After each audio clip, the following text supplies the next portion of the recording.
கிறிஸ்துவுக்குள் மிகவும் பிரியமானவர்களே, பொது காலத்தினுடைய 13வது வாரத்தில் வருகின்ற செவ்வாய்க்கிழமையில் இருக்கிறோம். இன்றைய வாசக பகிர்வுக்காக நமக்கு கொடுக்கப்பட்டிருப்பது முதல் வாசகமாக தொடக்க நூலில் இருந்தும் நற்செய்தி வாசகமாக மத்தேயு நற்செய்தியிலிருந்தும் நமக்கு செய்தி கொடுக்கப்பட்டிருக்கிறது.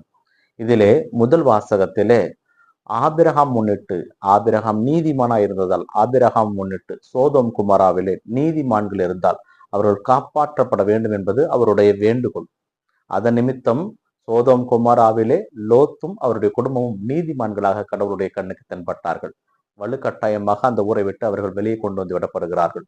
லோத்து தான் விரும்பிய ஊரை சென்று சேர்கின்ற வரை கடவுளுடைய தூதர்கள் அவருக்காக காத்திருந்தார்கள். ஏனென்றால் ஆண்டவர் அவர் கொடுத்த வாக்குறுதி, நீதிமானை நான் ஒருபோதும் அழிக்க மாட்டேன், நீதிமான்களுடைய ஜெபங்கள் கேட்கப்படும்.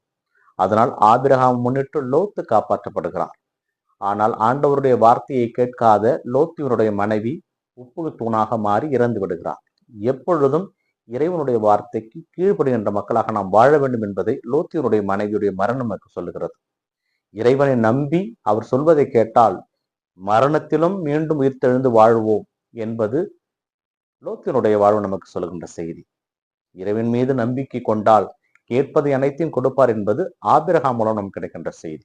கிறிஸ்துவுக்குள் மிகவும் பிரியமானவர்களே, இதைதான் இந்த நற்செய்தி வாசகம் சொல்லுகிறது. ஆண்டவர் உடன் இருந்தும், அதாவது தேடுகின்ற பொருள் கரங்களிலே இருந்தும் அதை கரங்களிலே வைத்துக் கொண்டு ஊர் முழுக்க தேடுவது, வீடு முழுக்க தேடுவது.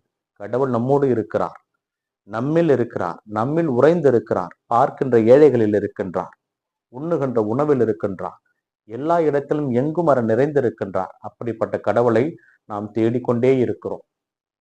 இது குருடனுக்கு வழிகாட்டுவது போல இயேசு கிறிஸ்து நம்மோடு இருக்கின்ற பொழுது அவரை நாம் தேட வேண்டும் என்றால் ஏழைகளில் தேட வேண்டும், இல்லாதவர்களில் தேட வேண்டும், தேவையில் இருப்போரில் தேட வேண்டும். ஏனென்றால் தேவையில் இருப்போரில் தான் கடவுள் அங்கே இருக்கிறார். இருப்பதை பகிர்ந்து கொடுப்போம். அதிகாரம் கொள்வதால் ஒன்றும் செய்ய முடியாது.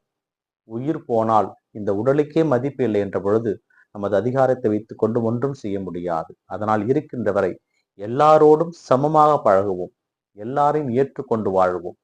தலைவன் என்கின்ற ஒரு பதவி மற்றவரை வழிநடத்ததான், மற்றவரை அடிமைப்படுத்த அல்ல. இயேசு கிறிஸ்து நல்ல தலைவனாக இருந்தார். அப்படிப்பட்ட தலைவனுடைய சீடராக வாழ வேண்டிய வரம் கேட்டு தொடர்ந்து ஜெபிப்போம். இந்த நாள் உங்களுக்கு இனிய நாளாக